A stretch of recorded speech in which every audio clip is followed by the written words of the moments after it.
Kawasaki ZX-10R.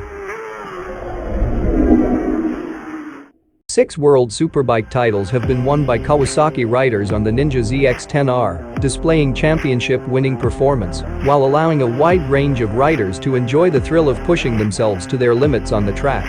More power and a wider power band are provided by engine modifications, which will help them win more races. This is the closest you can go to becoming a member of the official Kawasaki World Superbike squad.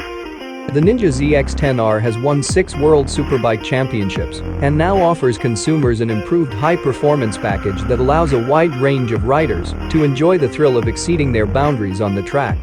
The new model delivers a high level of circuit potential thanks to its all-new appearance, included winglets, and other improvements. In the Finnish Marka's Superbike World Championship, Worlds, Kawasaki's Ninja range of leader-class superbike bikes has achieved records, including 7 championship wins since 2013.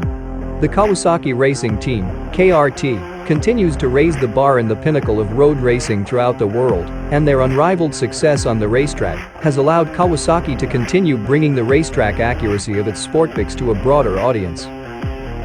The new 2021 Ninja ZX-10R, Ninja ZX-10R KRT Edition, and Ninja ZX-10RR are built for those who rise to the challenge, with an all-new aerodynamic body with integrated winglets, small and light LED headlights, TFT color instrumentation, and smartphone connectivity, as well as high-tech updates derived directly from the KRT. Engineers at Kawasaki have made a number of modifications to the engine and chassis for 2021.